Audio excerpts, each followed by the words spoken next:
unknown, the night, the search for answers. Chris Rutkowski, science writer and researcher, follows the evidence, the credible witnesses, the unbelievable stories, the inexplicable occurrences, and explores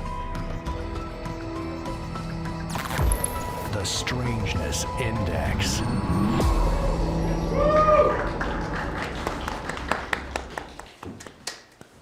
Hello, good evening. My name is Murray Toews, and this is? Hi, I'm Jim. Yeah, this is Jim Van Dusen. We are independent filmmakers here in Winnipeg. I'm also a visual artist, and I do a lot of other stuff, and this fine gentleman here as well. So we are here for a little program called the Strangeness Index Presenter Series. Actually, what you had just seen right here is the film that the little clip you saw here was a film that we're working on that's coming out next year. It's in conjunction with Chris Rutkowski, and what it is an animated documentary hybrid of stories, Manitoba stories, and UFO phenomena. So it's going to be hopefully very, very interesting. So I just want to quickly just tell you what's going on, or at least I'll tell you exactly what this whole event is all about. And so basically, the presenter series is an exploration and examination of UFO and paranormal phenomena. The goal is to educate and inform the general public with interesting paranormal topics and guest presenters, followed by a movie, which is super awesome. I'd like to thank David Knipe and James Asmunsen right now, and the staff at Cinematheque and Winnipeg Film Group for making this event a reality. And the event will be documented by Lora Van Loewen, who's over here, and will be made accessible online soon after this presentation. So I'm going to get Jim to pick up my slack here and continue. Well, we'll tell you what's going on the rest of this evening. And thanks for coming out, by the way. Did anyone come from St. Boniface?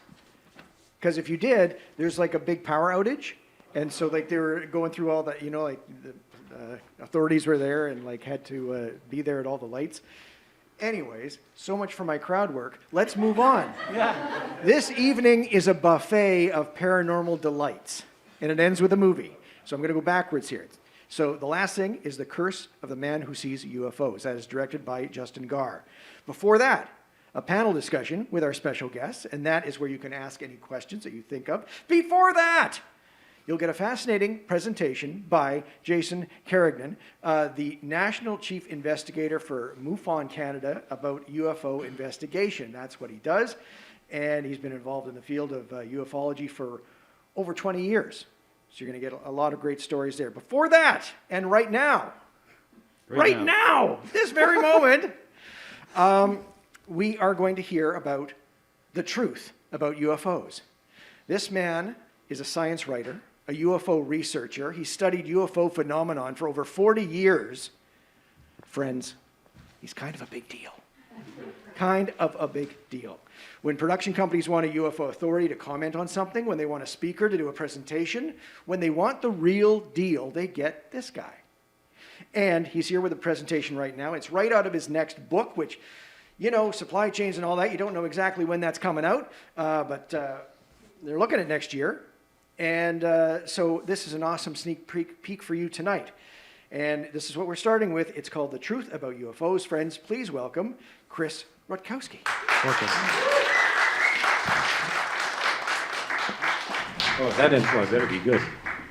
Thank you all for coming. And for some of you, I can just imagine, just like me, this is the first time I've been in a movie theater in almost 2 years. It's one of those things, but I'm glad that you're here. And I am going to talk a little bit about UFOs. My next book that's coming out is, the title is Canada's UFOs Declassified. And I'm going to be talking a little bit tonight. We don't have a lot of time, but I'm going to show you some actual government documents about UFOs. And at the end, I'm going to hold this little thing up, and I'm going to ask you to look right into the center of it. But this is exactly what's going on. And this slide here shows you what a typical batch of UFO reports looks like. And this is 1 year's worth of UFO reports in Canada. We get around 1,000 cases from right across Canada, from coast to coast. And there are reports of lights in the sky, there's the old style flying saucers and so forth. And amongst them are official reports from pilots, from military observers, from air traffic controllers, from reputable observers, from people who actually make these reports, not just the person on the street, not just the farmer somewhere in Saskatchewan, not just a fisher person out in Nova Scotia, but military observers and policemen, RCMP, they see things too, and part of my work is to document some of this stuff that's going on. So this is what a typical pile of UFO reports look like, and I'll show you what some of these reports look like themselves. Next slide, please. Now, my next book is about stuff that happened some time ago, in that the Canadian government had 2 UFO projects of its own. You may have heard of Project Blue Book, which was the United States Air Force project looking into UFOs, and it lasted up until about 1969, 1970. Canada had 2 UFO projects of themselves. One was called Project Magnet, and the other was Project Second Story. And back in the 1950s, this is a typical UFO report. I'm sure you can read this. A pilot of an aircraft flying at 9,000 feet over Chatham, speed 170 knots. He sighted the object some 3 to 5 miles ahead at an estimated altitude of 7,500 feet. Object approached at approximately 150 knots and passed beneath and behind the observer's aircraft. So this is a pilot, government pilot, flying along, sees this object coming along, and it passes underneath his aircraft. And he reported it officially. This is, it says here, again, you can't read it necessarily. He was a government inspector flying with Maritime Central. He is very experienced. This is a guy who's flying quite a bit, knows what's in the sky, sees this object, and reports it officially, and this is the official document that is on file. Next slide. What did it look like? Well, initially a metallic, shiny, changing on closer, when it got closer to a more dull metal shade, estimated to be 25 feet in diameter. He had a co-pilot. Both observers are quite definite in stating that the object was not a balloon. And they saw it for 30 seconds. So, classic, flying saucer. And this is the type of thing that was reported. All around the world, there are reports like this. This is one from Canada, and it's on file at the National Research Council.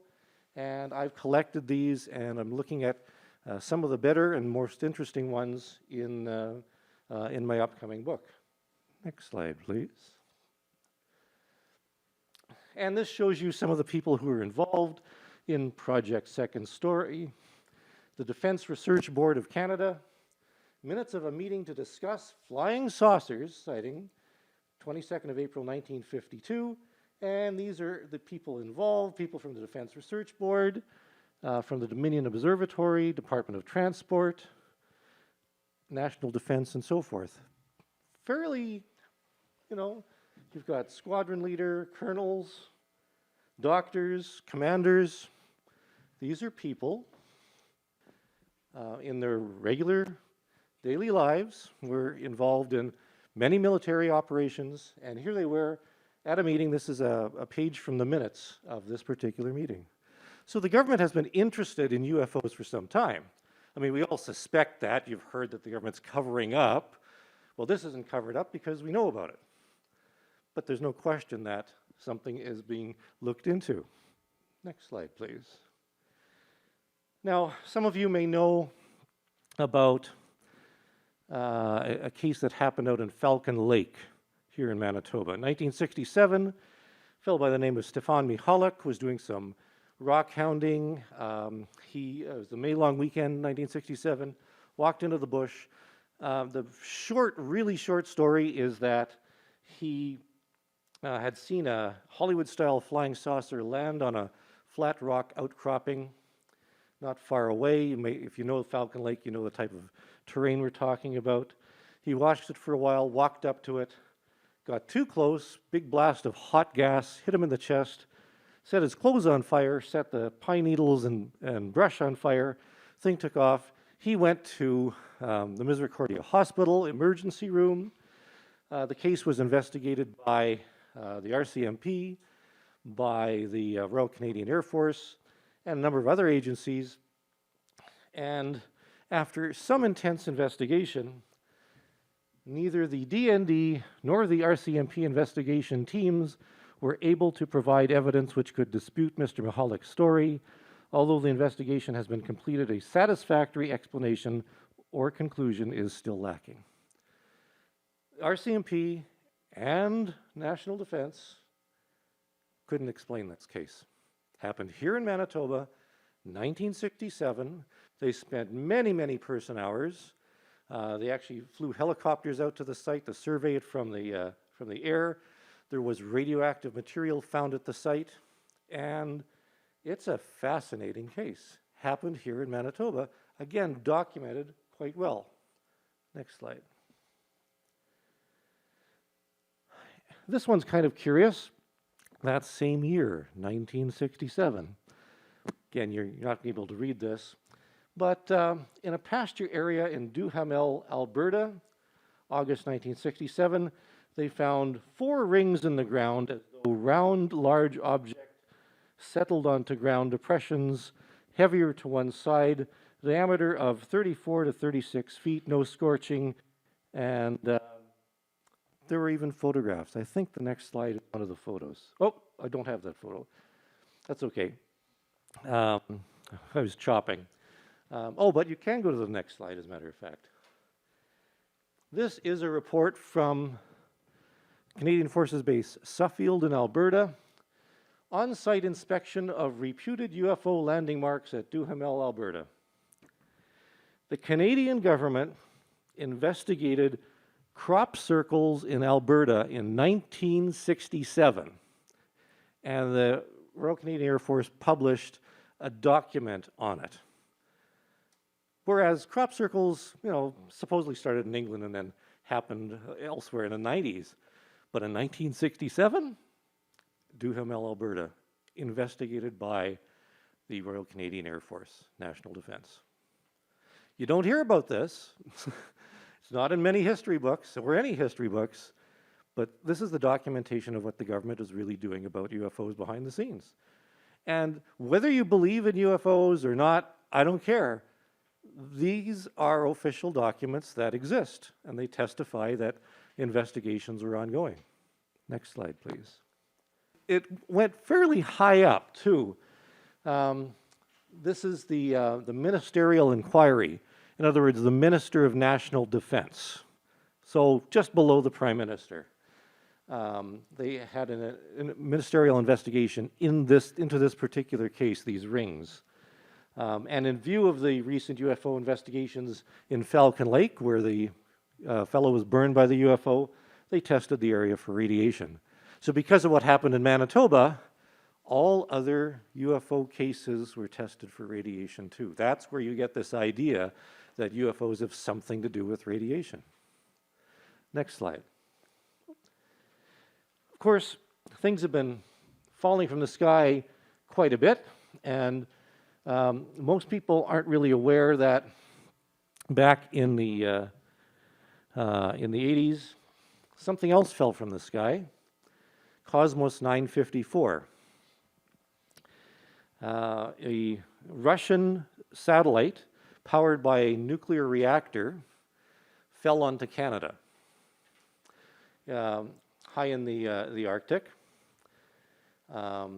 Pieces as small as the head of a pin were retrieved that were radioactive, as was, I think the largest piece was maybe about the size of this chair. And it was an international effort. There were studies because it upset the ecosystem in the north. They had to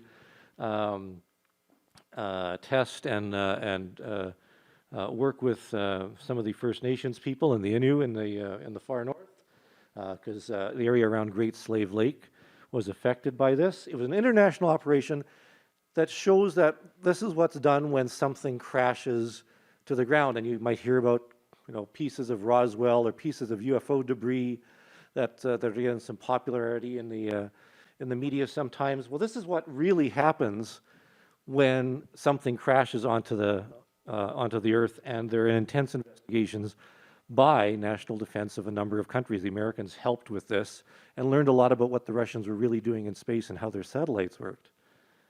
So this is another event. It's not a UFO, but it's an investigation of something that crashed to Earth that you probably don't know about. Next slide. Now let's get a little bit more recent. This came in within about, I guess this was in the 2003 or 2004.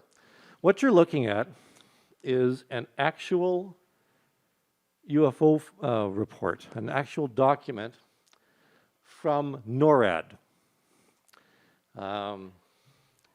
This is 21st Squadron 22 Wing North Bay. North Bay is the headquarters of NORAD here in Canada. And 21 Aerospace Control and Warning Squadron, subject UFO. Actual military document, subject UFO. And they sent it to me.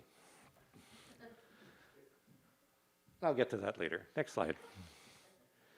The UFO forms are in different styles. This one actually has a regular form called UFO reports.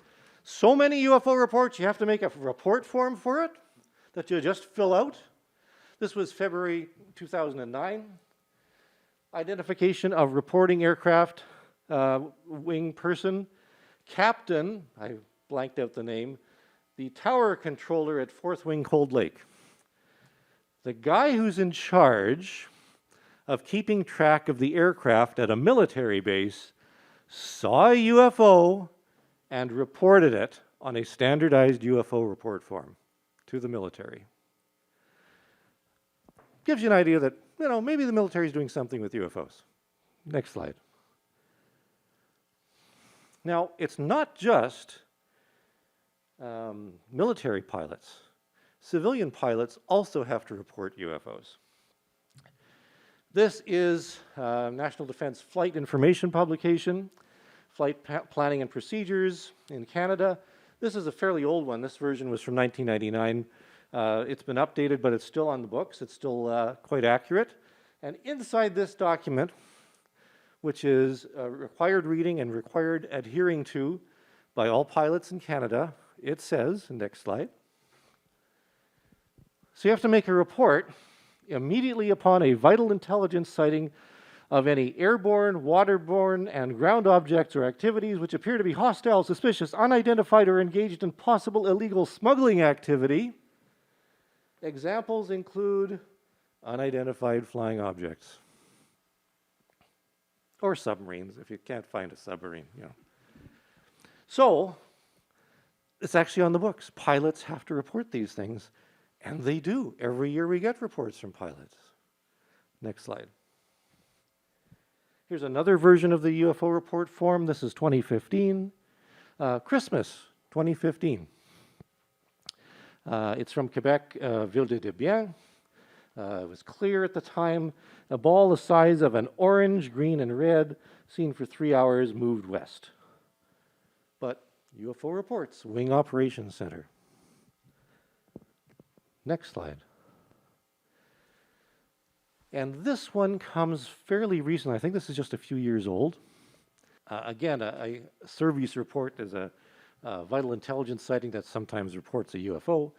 An aircraft reported a light in the sky, so the pilot saw it. It was moving parallel to his plane. They were in this location, and they're at 7,500 feet southbound. And that's where it was, over Manitoba. A number of years ago, near Beausejour, 1974, a person saw a UFO on 2 separate occasions. I'm coming. She stated she was driving towards Selkirk on 435 with a passenger.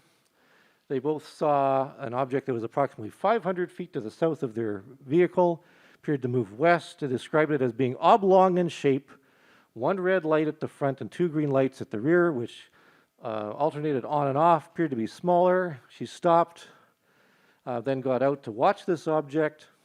No sound was heard. They continued towards Selkirk, so they saw an object at close range here in Selkirk in Manitoba. Next slide. But one of the most interesting cases that I got, again, this is one of the Air Force reports, and this came into my desk one day, and I looked at it and I thought, oh, another sighting, Edmonton, whatever, put it aside. But then something made me go back to it because something seemed a bit unusual. So, identification of the reporting aircraft wing person. The person's name is blocked out from the Edmonton airport. Brief description of sighting. A number of aircraft reporting a bright light falling from the sky in the vicinity of Wetaskiwin, Alberta. 3 other aircraft saw it. So pilot sees this thing, bright light falling from the sky.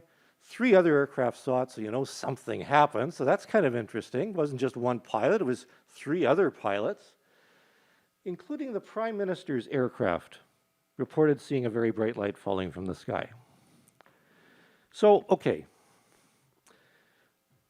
The pilot of the plane in which the Prime Minister of Canada is flying sees a UFO and reports it. Can you imagine if the pilot of, let's say, an American president, head of a state, saw a UFO and reported it? That would be huge, huge news.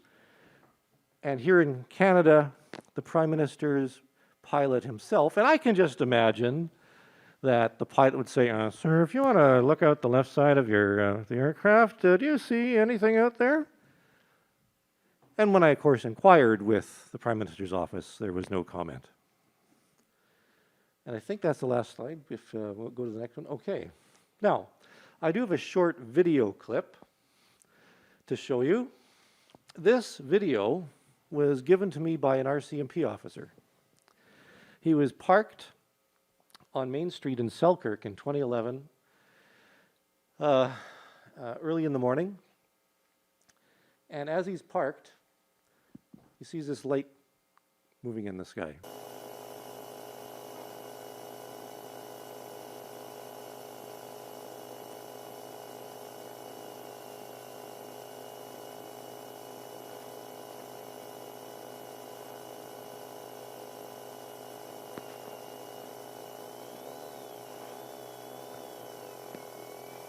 Drives a little bit further, camera shifts a little bit.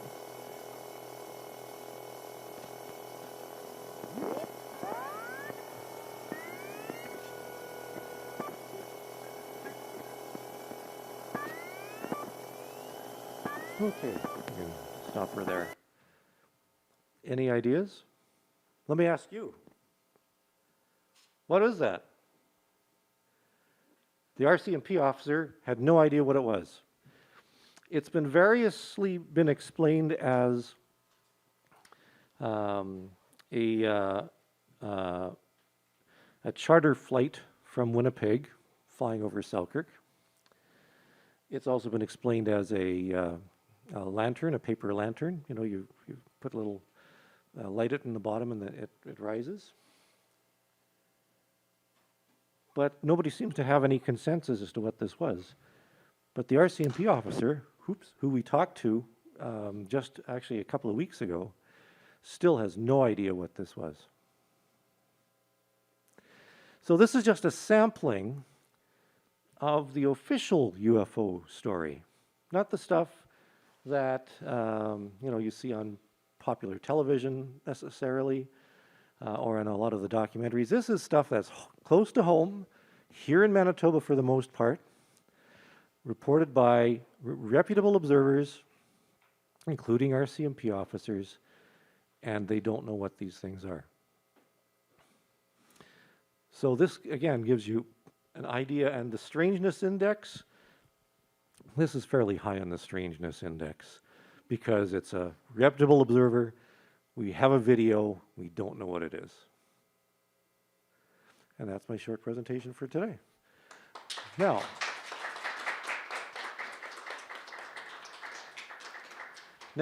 before we go to Jason, I'm sure he's standing by, but before we do that, are there any questions? This is your chance to ask me anything.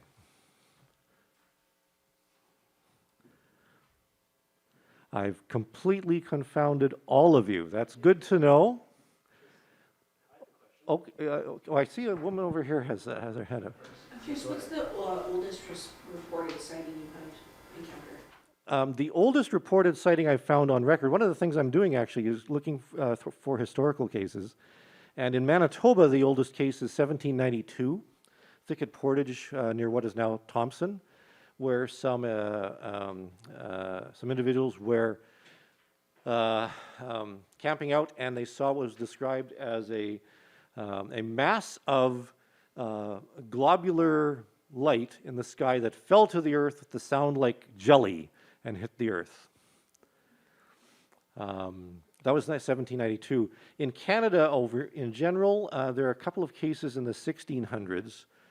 And around the world, I mean, you know, people have said that some stuff in the Bible sounds like UFOs. I don't know. But in terms of a report and a description by people that has been documented in that way, you know, they go back at least a few hundred years for sure. This gentleman over here. So in addition to the documents that have been shared with you by our government, are they, you know, if you have like military aircraft and that sort of thing, some of them will have either sensing equipment or just for perhaps their weather, you know, just checking things like the barometer or like sensing equipment on board, cameras. Right. If you requested it, do they give you any footage of anything that they like? Because that's something that we're seeing. Like radar tapes and stuff like just that. things like visuals.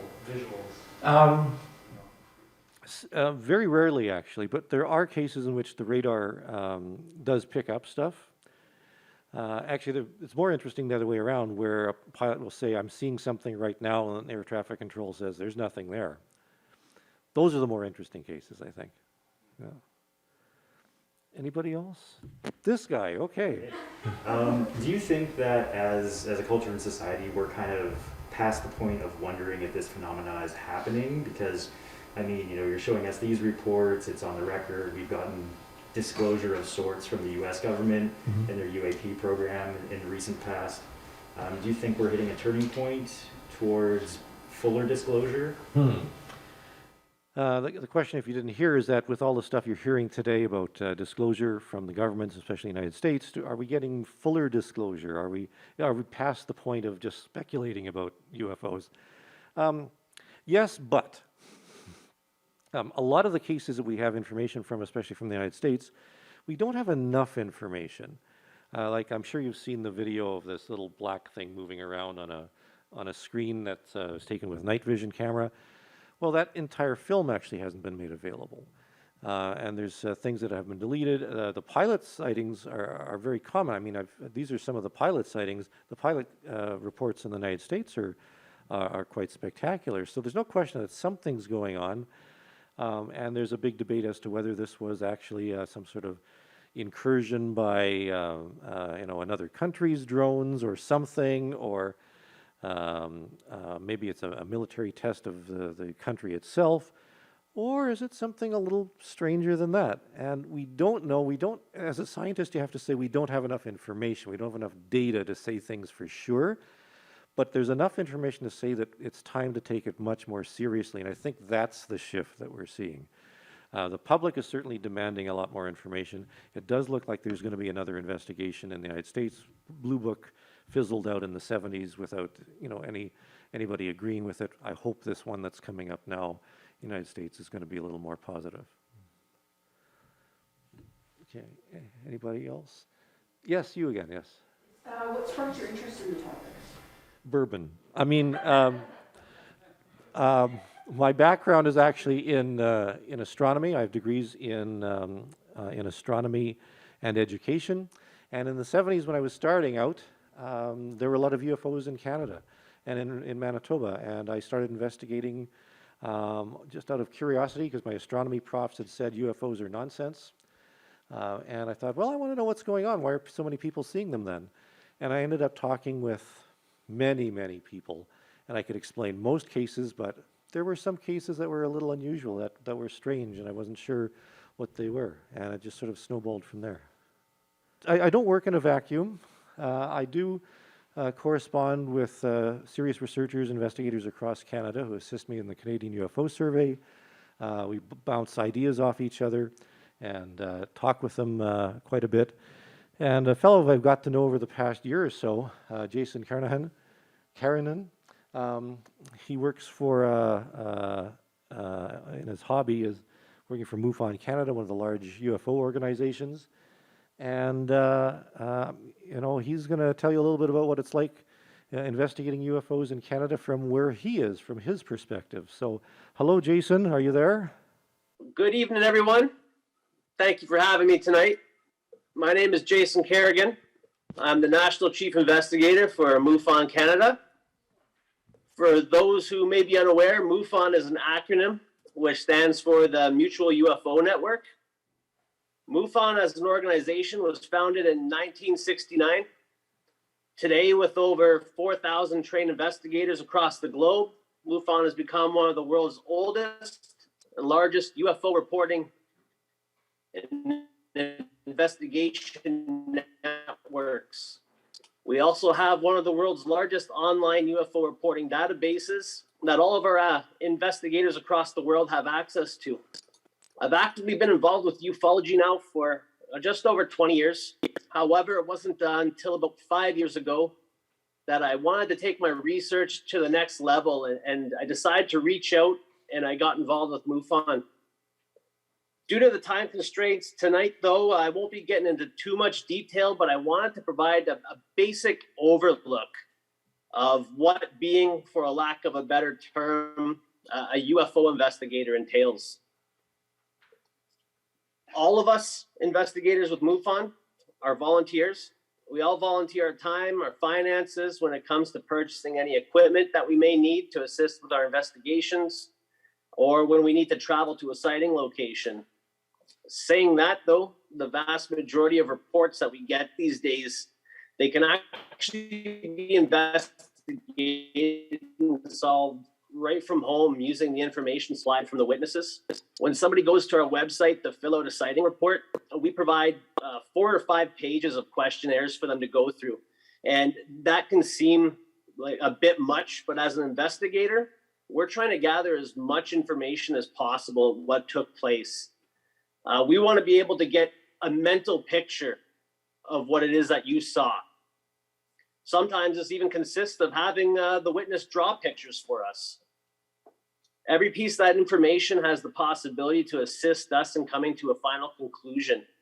And once I receive the report, there's 4 critical pieces of data that I immediately take note of and I write down beside me before I even start digging into the case. I want to know the date and time, the location, and the direction you were facing at the time of the sighting.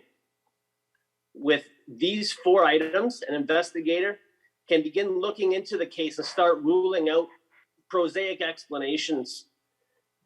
Now, not necessarily in this specific order, of course, but with that information, I can locate and review the area on Google Earth using the satellite imagery, and we can see if there's any areas of interest from there, such as airports, large towers and buildings with aircraft warning lights, or really any other structures that could match what the witness saw according to the report.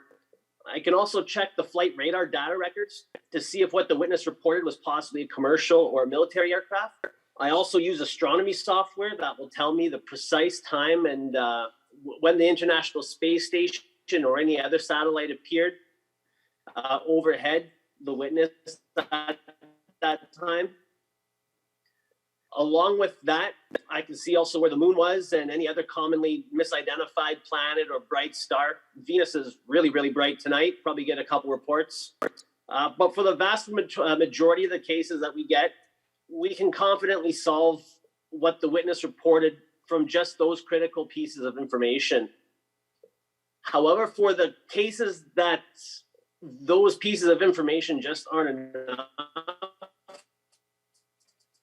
or don't present an immediate probable explanation, that's when we'll begin to dig a bit deeper and we'll utilize some of the tools that we have reserved for such instances. There are a few great programs that are available to the public that will allow you to upload an image, and the software will actually highlight if there's been any manipulation to the photo or video. Usually though, if somebody is trying to pull a hoax on us, we see it happen more often with photos than videos, because photos are a lot easier to try and quicker to manipulate. Videos can be a bit trickier because you actually need some skills to make CGI look and believable in a video. If we inspect a photo or a video that depicts an unknown object that has us stumped, but we're still not 100% convinced what it is, we can also have our photo analysts at MUFON inspect it, run it through some much more complicated testing, and to declare it if it's genuine or not for us. When it comes to cases in general, some investigators will say as long as they're 70% sure that the sighting has an identifiable explanation, then they're happy enough with that, and they'll close it as an IFO, which is an identified flying object. For me, though, I'm the type of person that strives to always find the answer, and I need supporting data. I make sure that I record everything and enter it into the system, everything that I find out through the case. Like I said before, anytime somebody can go into the database and look into the case themselves. And as a credible investigator, we want to exhaust all possibilities before coming to any conclusion and declaring something as unidentified. For years, ufology has been plagued by bad investigative work and people just looking to make a quick buck off exploiting people's trust. But a credible investigator will go out of their way to try to solve the case. There are times I actually liken myself more of a debunker than a ufologist, but I'll explain that. Say for instance, I've used all my years of experience in this field, all the tools I have at my disposal, and still I can't find any data to suggest what the witness saw has a probable explanation. Well, just because I couldn't find the source of the sighting, it doesn't mean what was reported has to be an ET spaceship. Having a credible and experienced mentor in this field is one of the keys to being a successful investigator. Whenever I get stuck or I need a second opinion, I don't know if Chris is shaking his head yes right now, but I get a hold of him and together we try to find a satisfactory explanation for that sighting. He's got years of experience on me and has authored some excellent research. So his word, I take it.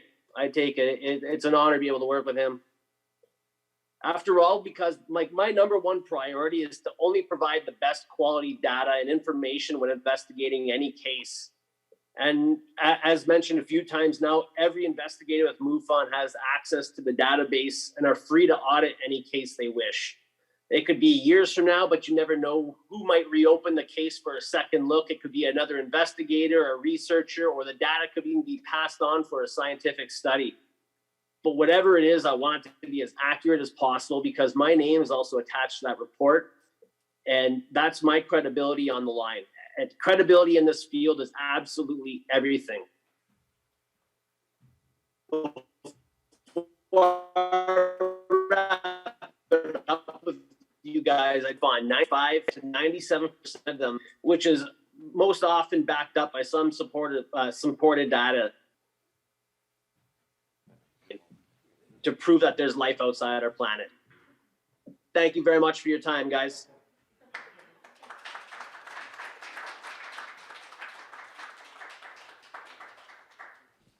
So maybe just to get some things started, I'll just start with Jason first. So actually, I'm very curious. So what is your most unusual case that you've had?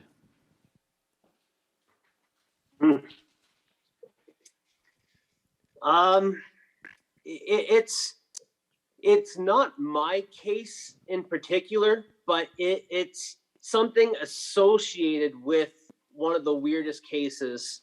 There was a sighting down in Niagara Falls years ago. I think probably about 10 years ago, there was a purported sighting of two men in black, and this is caught on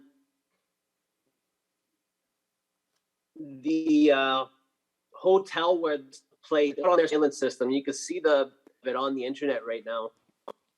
But I asked who was one of the witnesses who saw the original triangle-shaped object above the falls, which led to that Men in Black incident. That's interesting. Is there more to that? Or okay. Any thoughts on that? Or I had I had a question ready, but Jason kind of answered it, and one of the questions was, Right. Do people try and fool you, folks Yes. like you? Yeah. And but I guess then the next question would be like, since now that people have a camera right on their phone, now are you getting more reports all the time with footage and like that? And are they credible? Are they helping to I don't know, just to make the whole thing seem more credible? That's a really good question. And every year, the Canadian UFO Survey gets around 1,000 UFO reports from Canada. But about, I would guess, a quarter to a third have photos or video that people have taken, for the most part, with their cell phones. And so, the big question people ask me is, well, everybody has a cell phone, how come we don't have a good photo of a UFO if there's so many UFOs? Well, the reason is, your cell phone isn't designed to take photographs or video of small dots of light moving in the sky. It's really good for taking cat photos and videos. Really good. this is true. But for lights in the sky, it's not designed for that. That's what the problem is. And I get submitted many photos of these blobs of light in the sky that people say, well, this is clearly a Rigelian shuttlecraft or something like that. And it's just a light in the sky that you can't say anything about. So that's the problem. And without any reference, and in fact, the interesting thing about the RCMP video is there's reference points. I mean, you can see the telephone pole, the car, the road, the houses, all that sort of stuff. Usually a photo that we get of a light moving in the sky it's usually dancing all over the place because the person is jiggling, holding the camera. And even in cases where the camera was steady, it's just a light or a dot in the sky that people zoom in on. And when you zoom in with your cell phone, you're going to get a big white disc with little grainy stuff on it. So that's the problem. We do get a lot of images, but the images are just not sufficient to do anything. Would you concur, Jason? Absolutely, 100%. I'm actually very interested too. You mentioned, and sometimes you were saying in your reports you have drawings that are submitted to you, and in your estimate, would you assume that a drawing is like, say you were to ask, first of all, when you speak with them, do you get them to follow a template? Like, do you get them to identify what was the object that you saw? Did it look like this? I've seen investigations where they have like a chart of shapes, so you begin with that. But do you get kind of an unsolicited, here's a picture of what I saw? Like, do you have many of those that are handed to you? Sometimes instead of the witness submitting an actual event video or a photograph, that they will offer up immediately before you even speak with me a drawing of what they saw. Sometimes they'll do a little drawing of a map so I get a better idea of where they were standing in relation to the sighting. And As well, I do have, after I speak with the witness, I do send them a chart that has a bunch of different shapes, and I send them a color chart as well to see what matches most to them, what they can recall, what matches on that chart the closest. Oh, good. Thank you. I have, sure. You That's a said good about question. 1,000 reports a year? What, did I say? About 1,000 reports a year. The number's going down a little bit right now, but 1,000 a year on average. Okay. So are there any hot spots in Canada that would be, like, is it more, you know, like in cities, or is it more out in the country where there's easier to see the sky? It actually is related to population. So it's the tree falling in the forest phenomenon, that you need a lot of people around if you want more UFO reports. However, there are some little anomalies, some little peaks, like the Maritimes has more UFO reports than they rightly should according to population. From time to time, there's little clusters that we called flaps of UFO reports from various places throughout the country. At one point, Quebec had like Trois-Rivières area had a big cluster, and sometimes BC. You know, it really depends on a lot of factors. We're not sure why, but it's only through gathering more and more data that we can try and figure out what's going on. Are there any additional questions from the audience you might like to ask? Any personal experiences you might want to share with us? this evening? There's one over there, I see. Okay, thank you. I'm guessing the gentleman on the screen there. Jason. Jason, yeah. Do people come to you with these stories, or do you actively seek out people who have these stories? Do people come to you with these stories? Or do you go to them, is the question. Is that directed towards me? Yes, it is. I'm sorry. Oh, often I'll get unsolicited emails from people. They just want somebody to talk to. Like, one thing with MUFON is we're also trained to listen to people. Sometimes there is not an explanation for what the person saw or went through, and it gives them comfort knowing that somebody else that has seen this type of stuff before, or heard this type of stuff before, has research in this area, that makes them feel better knowing that they can speak openly to somebody about this. Things, trauma can show itself in many different forms, and you don't have to be hurt or anything like that to experience trauma. Something that sits in somebody's mind replays over and trauma to them, and they just want to somehow to ease that. And by speaking with me, I believe that helps them a lot. I agree completely. Yes. So the question's for anybody. How often are there reports that involve seeing figures or being abducted? And should we be concerned? Okay. Well, the close encounters that you're referring to, like we're close encounter, the third kind is where entities of some kind are reported according to the Hynek scale, and just like the movie, they're very, very rare.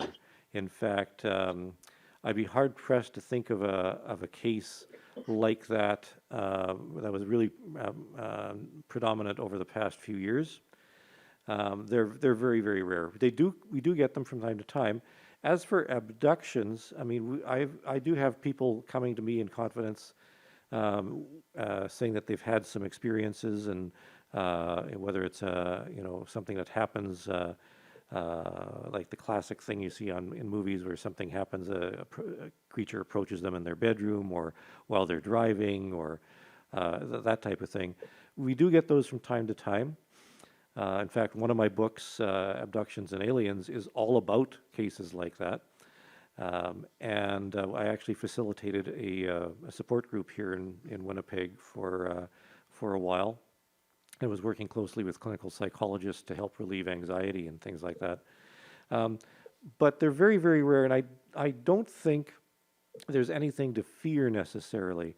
There are factions within ufology that say the aliens are here to, to do nasty things to us. And then there's another side of ufology that says that the aliens are actually friendly and helping us and get enlightened.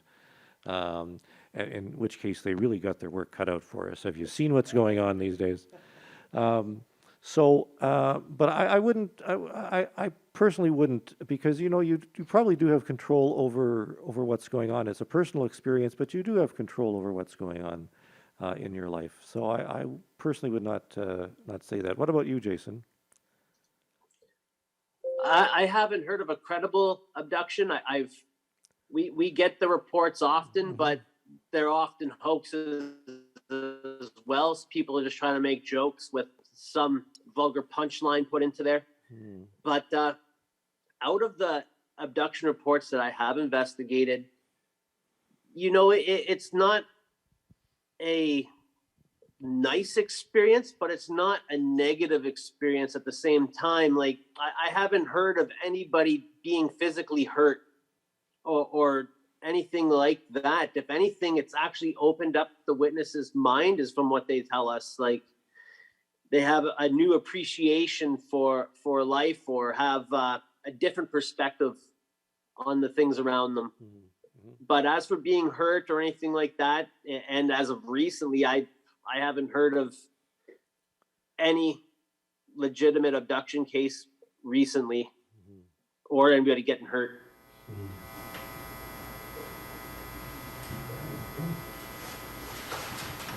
Thank you, that's a relief. Okay. And just one other point. One of the stats that comes out of our survey is about 10% of all Canadians believe they've seen a UFO. So at least one or two of you in here isn't fessing up right now. So just to keep that in mind. So you're in good company, though, right? 1 in 10. That's pretty good. Yeah. And perhaps where would they contact? How would they contact, say, yourself, Chris, or Jason, if they wanted to talk about it with you? I'm on all social media, on Twitter, on Facebook. There are Facebook groups in Canada. There's one called UFOs in Canada, UFOs Above Canada, that I'm involved with. And you can email us, Canadian UFO Report @hotmail.com. But you can Google the heck out of things. And I guess, Jason, is there a MUFON page that is easy to get to you? Not to get directly to me. If they want us to put a general email into MUFON Canada, I'll get it. But it'll also go to our national director as well. But if anybody wanted to directly email me, my email is tbaymufon, so that's tbaymufon @outlook.com. And I'm available to talk. You got questions, I'll answer them. I'm not afraid to hear it. Yeah, Jason's in Thunder Bay, just so you know. Actually, I had one quick question too. So, are there other people in your area that are part of MUFON, or other investigators that you may collaborate with to corroborate stories or make connect the dots? Not really locally, like not immediately in Thunder Bay, but whenever I have anything like that, I go to Chris pretty much.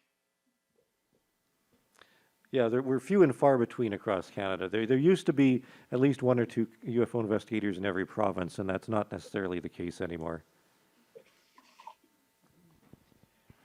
One final comment, just a reaction, I guess. Both your presentations, thank you very much for them. They were fantastic. And I really like how, you take a critical look. It's not like, oh, there was a creek, it must be a ghost. You really look into it, and I wouldn't say, that I was surprised by that, because I know that, you take your work seriously, but are other people surprised when they hear, like, oh, wow, you're really looking into this, like you're really checking this out, and you're not just going to immediately go, yep, it was a UFO, yeah, it's aliens. Well, I didn't bring my tinfoil hat today, just so you know. But there's a whole other aspect of ufology, and we're going to see some of that in the film that's going to be shown right away. encountering a UFO can invoke a very personal experience to some people who believe they have a connection with what's out there. I mean, we have this desire as humans to have a connection with other creatures, and we wonder if we're alone in the universe, and that drives a lot of people. And you know, it's very innate in us to think that there's somebody out there who's figured out not just how to travel between the stars, but how to do things like, you know, end to war and end droughts and famines, and maybe figure out a way to destroy viruses and that type of thing. So it's nice to think that they're out there, and some people are very adamant, and that's the focus of their own belief systems. And so, you know, we haven't touched on that, but we do encounter those individuals, and we work with them as best we can every year.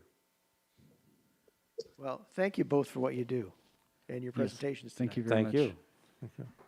All right. Hi. Hi there, welcome. This is Murray Toews speaking, and I'm with this fellow right here. I'm Jim. Hi. Jim Van Dusen, here in Winnipeg for the Strangeness Index presenter series, and we just finished up, and we want you to introduce your film. We're looking forward to watching it. Okay. This is a feature about this guy that contacted me when I first moved to Los Angeles, and I was desperate and needed money, so I kind of took him up on his offer to edit his UFO footage. And then I noticed that he's very, very present in all the footage that he sent me without being in the footage that he sent me. So I decided that I would explore like meeting him and seeing about it. And he turned out to be this incredible character who I met one time and decided to just follow with a camera. And he took me on a wild adventure into Monterey and the larger county and the bay around it, which is stunning. It's a beautiful, beautiful place. But he said he was documenting UFO footage every day, and he is also a musician and filmmaker. And so he would play synthesizer, and it would call the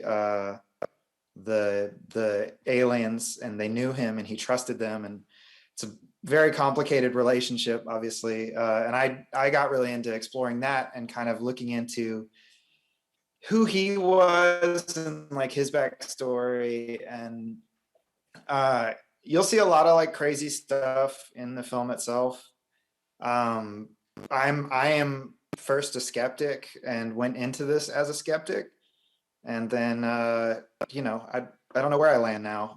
But the movie is more, it's like about UFOs without being about UFOs. It's mostly about who this person is and exploring like the sort of trauma of pasts, and like the subtext is mostly around like community and loss and things like that. So yeah, that's kind of the long and the short of it. Justin, thank you very much for being here. And this is the very first Strangeness Index presenter series. And thank you everyone here for coming. And I think we should just get right to the movie. Yes. If that's all right with you. Let's do it. All right. Thank you. Hope to see you again, folks, for the next in the Strangeness Index presenter series. Please enjoy The Curse of the Man Who Sees UFOs. Thank you.